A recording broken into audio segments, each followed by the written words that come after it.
This is a Fox News alert. Iran has our sailors. 10 American sailors captured in the custody of our enemy, Iran. Those sailors grabbed by Iranian Revolutionary Guard forces. Now, it all happened when two small U.S. Navy ships with a malfunction drifted into Iranian waters. Tehran saying tonight it will release the American sailors. But if they say they will, how come they have not? Fox News correspondent Doug McElway joins us. Doug, what's going on? Well, Greta, a senior defense official tells Fox News that these two U.S. Navy riverine vessels, these are small patrol boats, were headed from Kuwait to Bahrain when one of the boats apparently had mechanical issues and ventured into Iranian territorial waters. It drifted there. 10 U.S. sailors are currently being held on Farsi Island, a tiny landmass in the middle of the Persian Gulf, which is controlled by Iran's Revolutionary Guards. Secretary of State John Kerry was informed early today by the Iranian foreign minister that the sailors' safety and well-being was assured and that they would be allowed to continue their journey, quote, promptly. It is early in the morning there, so it's probably unlikely they'll be released in the next few hours. There are no further details about the timing of their release, if it happens. There was a similar apprehension in 2007 when Iran captured 15 Royal Navy sailors near Iraq and held them for 13 days. But the timing of today's incident is highly suspect, just hours before the president is set to deliver the State of the Union address, and days after Iranian missile batteries fired rockets 1,500 yards in front of the aircraft carrier USS Harry S. Truman as it transited the Strait of Hormuz. And just days before, sanctions are set to be lifted on Iran if it meets the terms of last summer's nuclear deal. On that point, there are some new doubts. An Iranian official is denying reports that it has dismantled the country's nearly finished heavy water reactor and filled it with concrete, as it is required to do under the deal. Now, evidence of the urgency of this new crisis in the Gulf, the Senate Armed Services Committee is demanding a briefing by the administration in advance of tonight's State of the Union address. A White House official said just moments ago that the president has no plans to address the issue in tonight's speech, but something is not adding up here. We're not hearing the entire official line. One is they kept our Americans from the embassy, from the takeover of the embassy in November of '79 for over 400 days. And the second is, what were we doing sort of drifting in that area and running aground? And what's going on with our ships not working? Both ships lose radio contact? That's right, they lost contact. Both of them? That's odd. Something sounds funny. Something is not yet right. Anyway, Doug, thank you.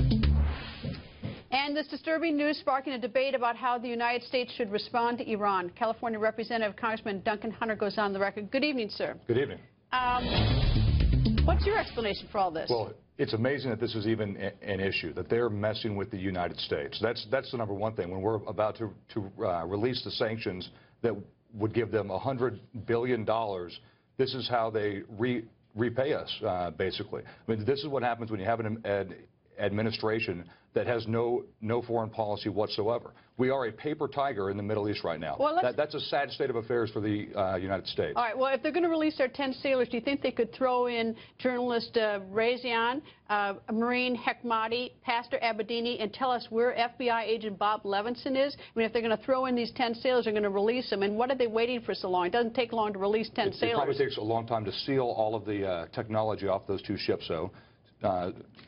Hack all of our communications equipment on those ships, get all of the sailors, NVGs, all their technology and all of their equipment. That takes a few hours, and that's probably what the Iranians are doing right now. Well, that brings to another topic, which is a little off topic, is that Cuba has got a Hellfire missile that they just got that they can dismantle. I mean, like we're doing a lot of exchange of technology that we're not getting anything for. Pure belligerence from the Iranians, and we should never be in this position. I mean, could you imagine under a different president, President Bush, President Reagan, the Iranians doing this? No, because there'd be hell to pay. And in this case, there's going to be no repercussions whatsoever. In fact, there's going to be positive repercussions for the Iranians. The president is going to reward the Iranians by lifting sanctions and allowing them to have a nuclear weapon. I mean, and even if the sailors are there spying on the Iranians, so what? They are a terrorist regime, right? So why not spy on them? I'm pretty sure the American people want to know what the Iranians are up to. The Israelis want to know what the Iranians are up to, too. Should the president talk about this tonight at the State of the Union? He's talking to America, he's talking to Congress. Yeah, and he's going to talk about the future of America, right? So the future of America needs to make sure, we need to make sure that we don't have terrorist attacks in the future and that the Iranians don't get a nuclear weapon.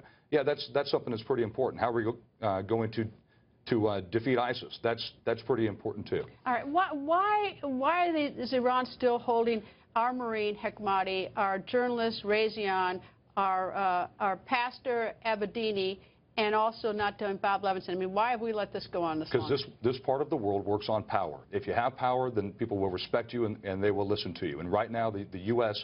does not hold sway in that part of the world because they know that President Obama backs off of his red lines. There are no red lines. The red line keeps going backwards and backwards, and he will not confront them. You have to confront people like this. You got to punch them in the face and say, we're the United States. You're not going to take our American journalist prisoner. You're not going to arrest sailors in the Persian Gulf, or we're going to smack you in the face. 1 to 10 scale, 10 being the worst. What is this? In scale of what the Iranians have done? Yeah. This is small compared to a nuclear weapon, but it's definite provocation. So I'd say a 3 or a 4. Nuclear weapons, 10. All right. Congressman, thank you, sir. Thank you.